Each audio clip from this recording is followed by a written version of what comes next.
Welcome back, warrior. Okay, sorry, hold on. This thing is not... Okay, here we go. I just didn't want it to be flapping because I bet that would be really annoying, Okay, Doctrine and Covenants, section 99. Okay. We need to hurry. Well, we always need to hurry because we're always doing something, right? But we'll try and not read slow. Okay, historical background. Following the command of the Lord to serve a mission in June of 1831, John Murdoch with Hiram Smith left for Detroit. Hey, my brother served there. A little over a month before his call, John's wife Julia died. Oh, sad. While giving birth to their twins. Oh, man. Women have struggled with this. Or I should say, the women's people... society as a whole, humans have struggled to provide good health care for women. Okay, let's just put that out there. I have so many comments, but I'm going to keep going. And I have personal experiences as well. So there you have that. Okay, so so this is really sad because he has twins now. So leaving his surviving twins in the hands of Joseph and Emma, who had recently lost their own twins, and 3 other children under the age of 6, with other members willing to help, he was on his way to what would become a difficult year-long mission. Oh, he still left. Oh, these people, the faith that these people had. Also, that would be so hard, I can't even imagine. Cannot even imagine. So in his missionary journal, John Murdoch recorded the following. I might start crying. I don't even know what it's going to say. Okay, I arrived in Ohio in the church in the month of June, about 12 months after leaving my children. Arrived there about the 1st of June, found my little son Joseph had died. I had left my eldest son Oris with Benjamin Bragg, and John with Philo, Judd, and Phoebe let's do it again. I had left my eldest son Oris with Benjamin Bragg and with Benjamin Bragg, and John, who's another kid, with Philo, Judd, and Phoebe I don't know how to read these things, so we're just going to read it with no comments. Okay. I had left my eldest son Oris with Benjamin Bragg, and John with Philo, Judd, and Phoebe with Cyrenus Burnett. I had to pay them all full price for keeping my children during my absence, but my daughter was still doing well with brother Joseph, the prophet. So his son died. His son Joseph died, but then his daughter, so those last twins, his daughter survived, but his son didn't. Anyways, this is so sad. And he had to leave all his children in the care of other people. They had to be split up. Dude, the only thing I can really say is that my grandmother was an orphan, and she got split up from her 2 brothers, and they all were raised in different places in Peru. And finally, after they were able to be out of the system, they tried to connect with each other and stuff. But you lose that childhoodness with your siblings. That's so hard, Anyways, so it says, what had happened to his family during this 1-year period of time? His twin son, whom he adopted to Joseph and Emma, died as a result of the mobbing at the John Johnson home.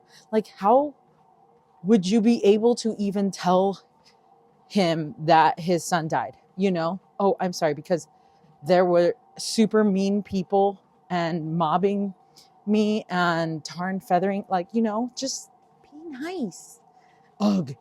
Who are their mothers? You know what I'm saying? My mom would not put up with that kind of attitude. Anyway, those to whom he mentioned he had to pay full price to watch his children had left the church and demanded that John pay them back in full for their sacrifice. Upon arriving home, John was able to bring home his 3 older children, and he continued his work for the Lord. His journal continued. I then continued with the church, preaching to them and strengthening them and regaining my health till the month of August, when I received the revelation recorded in the Book of Covenants, page 206, at which time I immediately commenced to arrange my business and provide for my children and send them up to the bishop in Zion, which I did by the hand of Brother Caleb Baldwin in September 1st, gave him $10 a head for carrying up my 3 eldest children. Wow. The revelation he referred to is now known as Section 99 of the Doctrine and Covenants. It was received on August 29th, 1832 in Hiram, Ohio. Less than a month later, he would again leave his family and continue to preach the gospel as was commanded by the Lord. The faith of this man is like beyond what I can comprehend.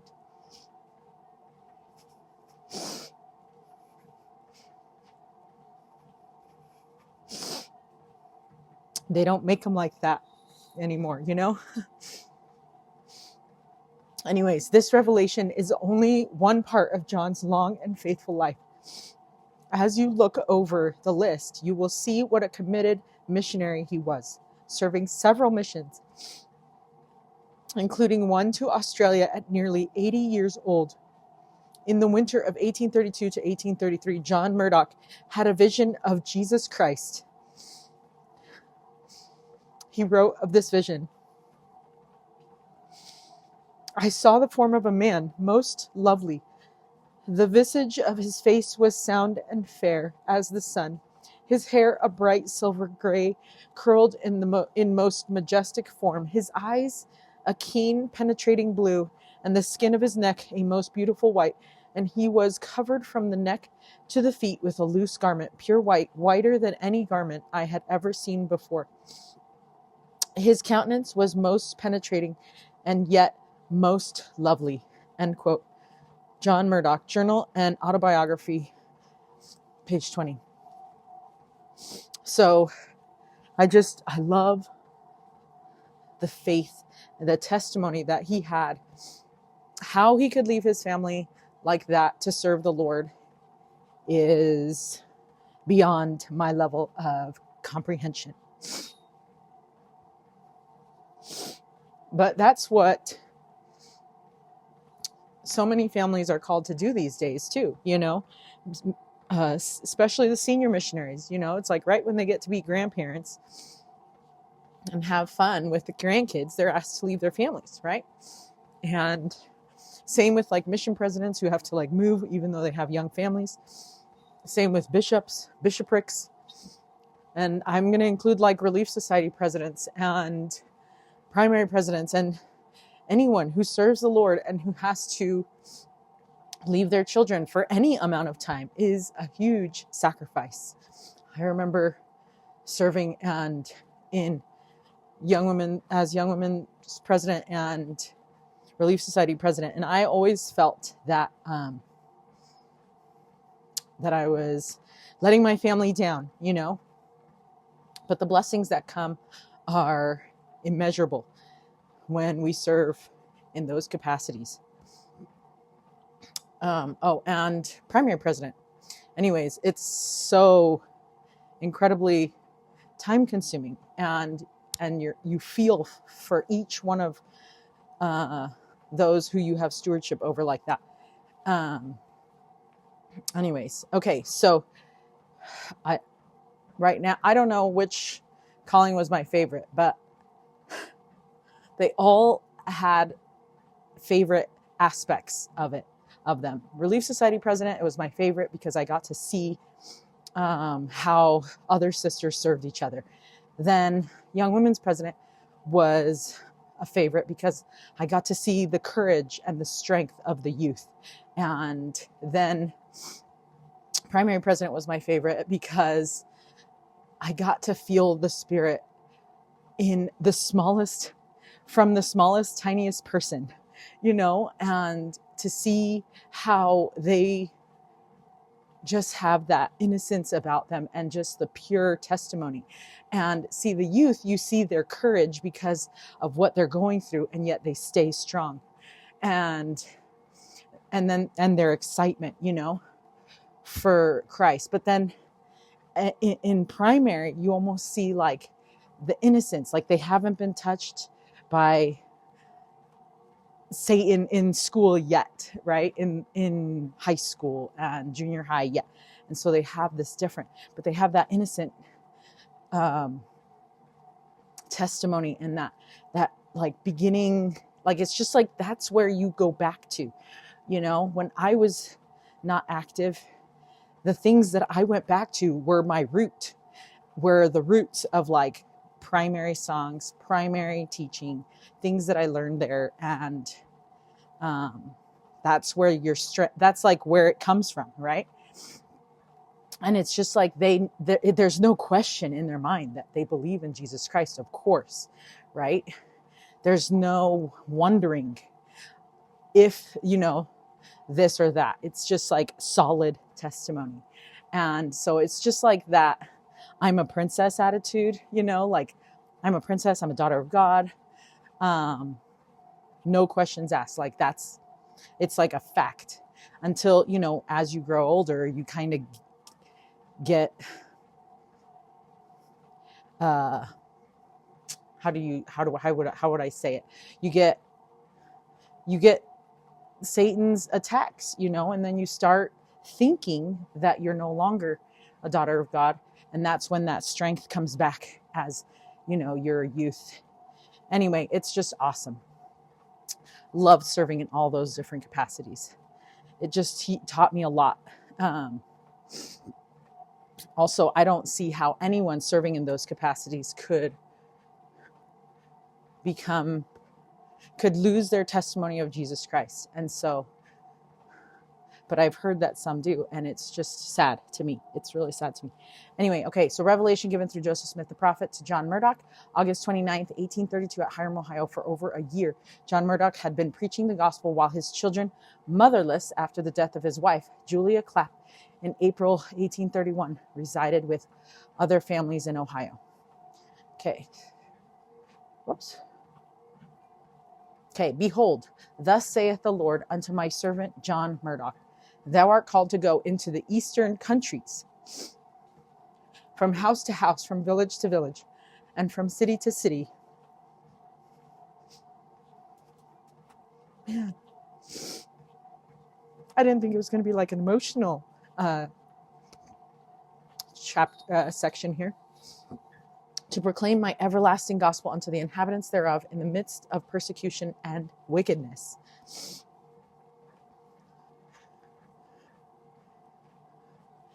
Verse 2.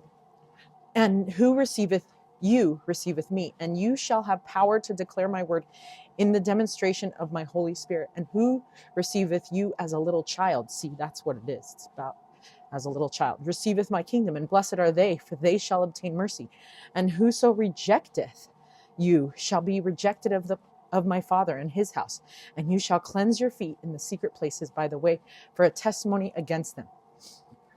And behold, and lo, I come quickly to judgment, to convince all of their ungodly deeds which they have committed against me, as it is written of me in the volume of the book. Okay, so there's a quote, and it says, it's from his journal. He says, I then settled my business, and on the 24th of September, I visited Father Clapp's family, preached the gospel to them. They were very unbelieving and hard. I returned to the brethren in Kirtland on the 25th and the 27th, and on the 27th started in company with brothers Zebedee Coltrane, and on that day called Mr. Conning's family, Father Clapp's family, and Benjamin Blitch's family, and all unbelieving. Stayed with Brother Kingsbury in Painesville, preached in the evening. He gave us each 75 cents, God bless him. Met with a Dr. Matthews, a very wicked man, and he reviled against us, the Book of Mormon and the doctrine we taught. End quote. Journal and autobiography. Okay, so he went from city to city and proclaiming the gospel of Jesus Christ.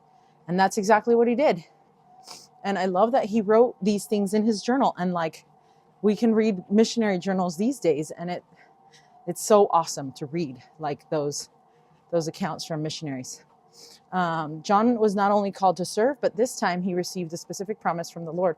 Promises that apply to all missionaries. The Lord declared, "Whoso receiveth you, receiveth me, and you shall have power to declare my word in the demonstration of my Holy Spirit." So these assurances are real and powerful. Missionaries are truly called by God to act in his name, and he takes those callings seriously. Yeah, and see, the missionaries leave their families. Now, I know that these missionaries don't have like little kids at home that they have to like split up and like have them be adopted by other parents temporarily or permanently. You know what I mean? And so it's different. But our missionaries still sacrifice tons. Still, it's difficulty to fully comprehend the personal sacrifice and heartache of this young father who had just lost his wife as he accepted his call to serve is immeasurable. Like, yeah. Okay, so then let's continue proclaiming my gospel. Okay, says in verse 6, "And now verily I say unto you that it is not expedient that you should go until your children are provided for and sent up kindly unto the bishop of Zion. And after a few years, if thou desirest of me, thou mayest go up also unto the goodly land to possess thine inheritance. Otherwise thou shalt continue proclaiming my gospel until thou be taken." Amen. Oh, could you imagine just proclaiming the gospel until you be taken, right? That's just so cool. So before John left for his next mission, he made sure that his children as was commanded in verse 6, were provided for as best as he could. Little did he know the tragedy that would come to him and his family soon after his next mission call to Ohio. Again, in his journal, he scribed this: "On the 30th of June, 1834, word came to me that my daughter Phoebe was sick nigh unto death of cholera, and brother A.S. Gilbert, with whom she lived, was dead. Oh, I immediately went and took care of her till July 6th, when the spirit left the body, just at the break of day, being 6 years, 3 months, and 27 days old." Oh.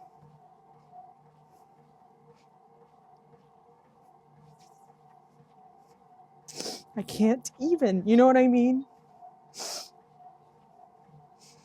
I'm like, the only thing helping me right now is knowing that they have all passed and his kids are with him and safe, and with his wife too. But like, if that happened, I am a seriously empathetic person and I can feel that pain. And so it's like, how this man could have done that is only because the Lord was helping him, you know? I love that he was able to go be with her. But still, you know, like, it's so sad. Okay, so John and his family continued faithful throughout the rest of his life. He moved his family to Nauvoo and became a bishop of Nauvoo, 5th Ward, in 1842, and later served in the stake presidency. After the death of the prophet, John continued his journey of righteousness as he traveled with the saints and his family to Salt Lake, where he would once again become a bishop and a delegate to the House of Representatives. Oh, amazing. We need more men like that in government, you know? His missionary service did not stop, even in his older age. In 1851, he was called to serve a mission to Australia. His mission release came in the form of a letter from the prophet Brigham Young. It says this: "Return in peace. Your mission is accomplished, and others are on the way to follow up and build upon the foundation which you have laid. Therefore, rest satisfied and come home to Zion and dwell in the midst of the people of God." End quote. And that was in a book from Susan Easton Black, Who's Who in the Doctrine and Covenants, page 203. So in 1854, John was ordained a patriarch by Heber C. Kimball and gave many blessings over his next 13 years of service. He died in the service of his God and while visiting his son on December 23rd, 1871, at the age of 79. Okay, and I just have to put a plug out there for one of my friends whose last name is also Murdoch. And I really hope they're related, because it would make sense as to why my friend who has the last name Murdoch is like super gung-ho service guy, you know? So anyway, that is it for today. And let's read the Read It, Love It. It says this. It says, continue your journey.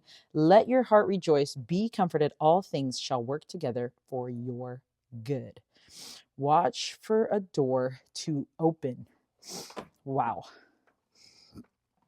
That Brother Murdoch, you know, pretty awesome. Grateful to learn of his testimony and his sacrifice. Let's see if we can keep that alive, you know, especially with everything that's been going on lately. We got to keep testifying of Jesus Christ like those who have gone before us, like those who have been killed or who have died in the service of the Lord, or who have just continued to testify of his love. Like we need to take up that mantle and testify of Christ. And I love Jesus Christ because he's everything. Okay. Until Doctrine and Covenants, section 100. Stay strong, warrior. Because I know it's hard out there.